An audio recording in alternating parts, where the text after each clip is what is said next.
आप सब लोगों को मेरा नमस्कार।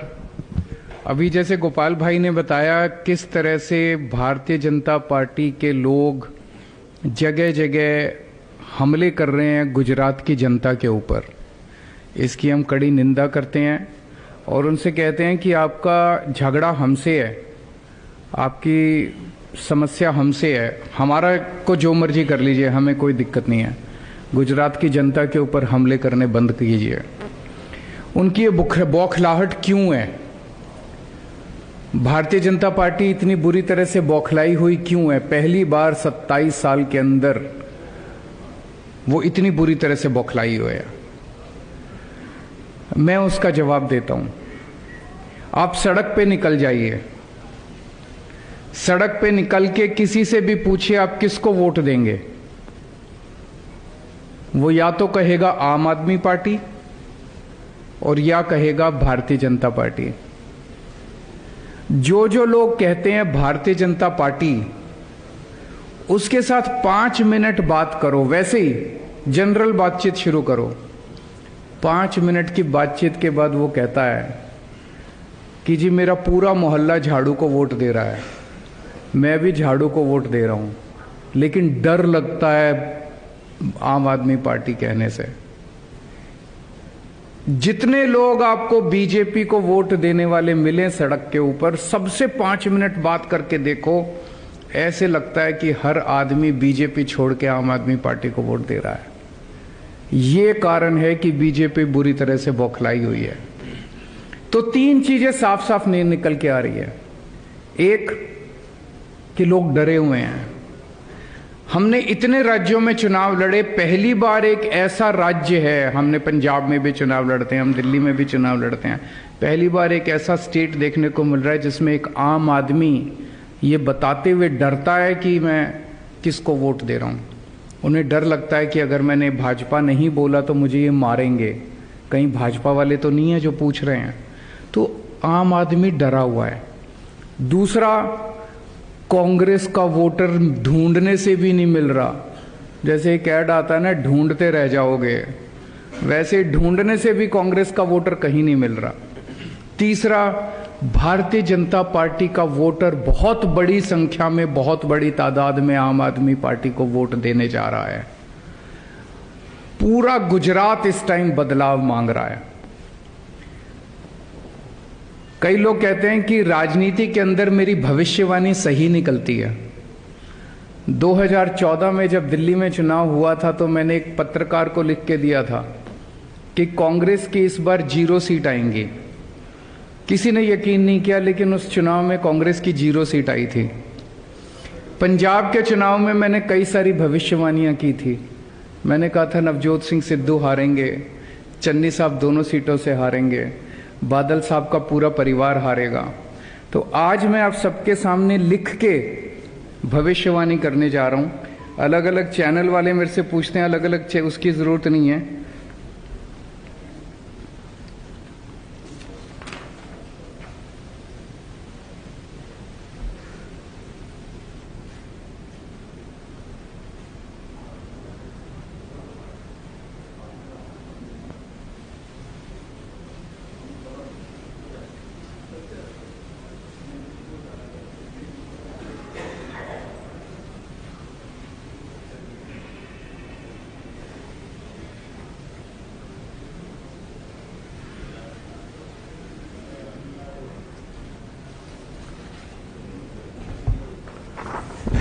गुजरात में आम आदमी पार्टी की सरकार बन रही है। ये आज आप नोट कर लीजिए, ये भविष्यवाणी भी नोट कर लीजिए और ये भविष्यवाणी सही होगी। 27 साल के शासन के बाद, कुशासन के बाद, अब गुजरात की जनता को इन लोगों से रिलीफ मिलेगा। गुजरात के जितने सरकारी कर्मचारी हैं, उन सब लोगों को मैं ये आश्वासन देना चाहता हूं। उनके अभी महीने 2 महीने पहले गांधीनगर के अंदर एक गजब का नज़ारा देखा गया, जब हजारों गुजरात सरकार के कर्मचारी सड़कों के ऊपर उतर आए और उन्होंने पूरा सचिवालय घेर लिया। ऐसा नज़ारा गुजरात के अंदर कभी नहीं देखा गया था। और उनकी एक ही डिमांड थी ओल्ड पेंशन स्कीम लागू की जाए। मैं आज गुजरात के सारे कर्मचारियों को कहना चाहता हूं कि हमारी सरकार बनेगी, 31 जनवरी तक ओल्ड पेंशन स्कीम लागू करने का नोटिफिकेशन जारी कर दिया जाएगा। ये मैं हवा में बात नहीं कर रहा। पंजाब के अंदर ओल्ड पेंशन स्कीम जारी करने का नोटिफिकेशन जारी हो गया है। ओल्ड पेंशन स्कीम दोबारा लागू कर दी गई है पंजाब के अंदर, हमारी सरकार बनती, और ये नोटिफिकेशन जारी हो गया पंजाब के अंदर। गुजरात के अंदर सरकार बनने के बाद 31 जनवरी तक ओल्ड पेंशन स्कीम लागू करने का गुजरात के अंदर नोटिफिकेशन जारी कर दिया जाएगा। इसके अलावा बहुत सारे दूसरे कर्मचारी हैं, कच्चे कर्मचारी हैं, कॉन्ट्रैक्ट वाले कर्मचारी हैं, पुलिस के बहुत सारे साथी हैं, स्टेट ट्रांसपोर्ट के बड़े कर्मचारी हैं, ड्राइवर हैं, कंडक्टर हैं, वीसी हैं, बहुत सारे ग्राम रक्षक हैं, होमगार्ड हैं, आंगनवाड़ी वर्कर हैं, आशा वर्कर हैं, टीचर्स हैं, हेल्थ वर्कर्स हैं, तलाटी हैं, सफाई कर्मचारी हैं। इनके कई सारे मुद्दे हैं। इनमें से बहुत सारे ऐसे हैं जिनको ग्रेड पे की डिमांड है। इनमें बहुत सारे ऐसे लोग हैं जिनको कच्चा कर्मचारी हैं, उनको पक्का करने की जरूरत है। वो कह रहे हैं कि हमें पक्का किया जाए। इनमें से बहुत सारे कर्मचारी हैं जिनकी तनख्वाह बहुत कम है, तनख्वाह बढ़ाने की जरूरत है। इनमें बहुत सारे कर्मचारी हैं जो ट्रांसफर पोस्टिंग की वजह से अपने घर के पास। इन सबको मैं आश्वासन देना चाहता हूं कि ओल्ड पेंशन स्कीम तो लागू करेंगे, आपके हर एक तबके के जो मुद्दे हैं हम आपके सारे मुद्दे समाधान करेंगे, क्योंकि हमें ये लगता है कि हम अपनी कोई गारंटी पूरी नहीं कर पाएंगे जब तक हमारे कर्मचारी दुखी रहेंगे। सारे कर्मचारियों की सारी समस्याएं ठीक करेंगे। मेरे सारे कर्मचारियों से हाथ जोड़ के विनती है। कहा जाता है कि जिस राज्य में सरकारी कर्मचारी जिस तरफ हों, चुनाव वही पार्टी जीतती है। सरकारी कर्मचारी 10 तरीके से इन्फ्लुएंस करते हैं, 10 लोगों को बताते हैं, उनकी बात सुनता है समाज।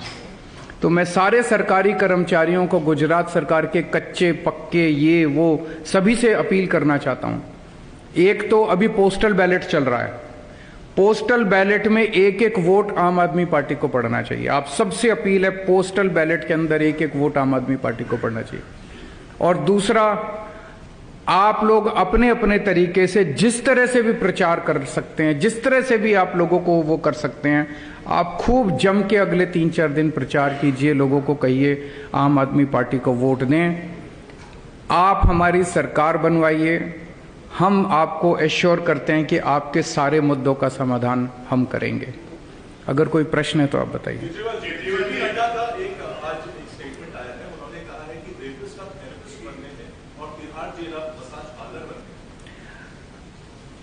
भारतीय जनता पार्टी ने दिल्ली के अंदर एक गारंटी दी है कि हर वार्ड में एक वीडियो की दुकान खोलेंगे।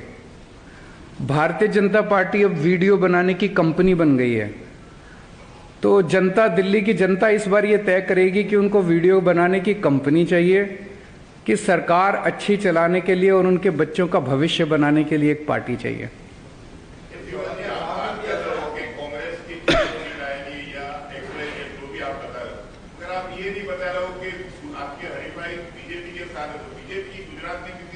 मैंने बता दिया, हमारी सरकार बन रही है तो हमारी 92 के ऊपर आएगी, उनकी 92 के नीचे आएगी।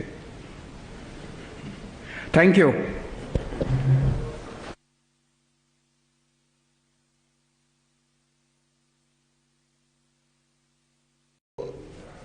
ગુજરાતમાં જે રીતે આમ આદમી પાર્ટી ખૂબ જ મજબૂતીથી ચૂંટણી પ્રચાર કરી રહી છે અને લોકોના દિલ સુધી આમ આદમી પાર્ટીના વિચારો અને અરવિંદ કેજરીવાલજીના કાર્યો પહોંચાડી રહી છે, એના કારણે જનતાનો જબરજસ્ત પ્રતિસાદ એક એક વિધાનસભા સીટ ઉપર આમ આદમી પાર્ટીને મળી રહ્યો છે અને આમ આદમી પાર્ટીને જે પ્રતિસાદ મળી રહ્યો છે એના કારણે ભાજપ આખી પાર્ટીની અંદર એક ડરનો માહોલ ફેલાઈ ગયો છે।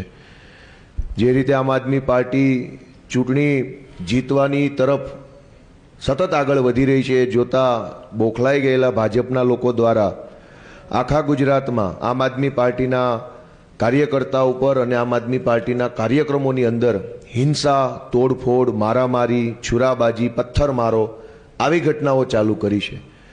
27 વર્ષ સુધી જનતાએ જે વિશ્વાસ આપ્યો મતના સ્વરૂપમાં, એના બદલામાં કામ કર્યું હોત તો આજે આ પથ્થરમારા કે છરાબાજીની ઘટનાઓ ન કરવી પડી હોત. ગઈકાલે સુરતમાં લિંબાયતની અંદર આમ આદમી પાર્ટીના કાર્યક્રમ દરમિયાન ભાજપના કેટલાક લોકોએ આવીને ખુલ્લેઆમ છુરાબાજી કરી અને એક અમારા કાર્યકરને બહુ ગંભીરતાથી છરી મારી ઘાયલ કર્યા. ગઈકાલે મોરબીની અંદર ભાજપના કાર્યકર્તાઓએ એક અમારા ઉમેદવાર ઉપર ગાડી ચડાવી દેવા માટે, કારથી એમને કચડી મારવા માટે, સીસીટીવી ફૂટેજ પણ છે એના, ઘસી આવી અને કાર એમના ઉપર ચડાવી દેવાની કોશિશ કરી. અને ગઈકાલે મારી જનસભામાં ભાજપનો ખેસ પહેરેલા 2 લોકો બાઇક ઉપર આવી અને પથરાઓ ફેંકી પથ્થરમારાની ઘટના કરી એક નાના બાળકને ઈજા કરવાની કોશિશ કરી. નાના બાળકનું માથું ફૂટી ગયું, હું એને દવાખાને લઈ ગયો. મારે ભાજપના મિત્રોને વિનંતી કરવી છે કે તમારી રાજકીય લડાઈ અમારી સાથે છે, આમ આદમીઓ સાથે છે, બાળકો સાથે નથી, ગુજરાતના લોકો સાથે નથી. તમે પથ્થરમારા કરો છો, તમે છરાબાજી કરો છો, ગાડીઓ ચડાવી કચડી મારવાની કોશિશ કરો છો. ગુજરાતમાં આ પ્રકારની હિંસાને ક્યારેય જગ્યા રહી નથી. ચૂંટણી લડો, તમે તમારી વાત મૂકો, તમે કરેલા કામ મૂકો અને આવનારા વર્ષોનો એજન્ડા મૂકો, પરંતુ પથ્થરમારો કરીને, જનસભાઓની અંદર છરાબાજી કરીને, લોકોને ઈજા કરીને, હિંસા કરીને ચૂંટણી જીતવાની જે કોશિશ કરો છો એ બિલકુલ યોગ્ય નથી. આવી ઘટનાઓ ગુજરાતના લોકો ક્યારેય સાંખી નહીં લે. આમ આદમી પાર્ટીની સરકાર બનવા જઈ રહી છે ત્યારે ડરના માર્યા, બોખલાઈ જઈને આ પ્રકારની નિમ્ન કક્ષાની હરકતો ભાજપ જે કરે છે એને ક્યારેય ગુજરાતની જનતા માફ નહીં કરે. આમ આદમી પાર્ટીને વધુને વધુ મત આપી ગુજરાતની અંદર એક ઈમાનદાર સરકાર બનાવશે એવી મને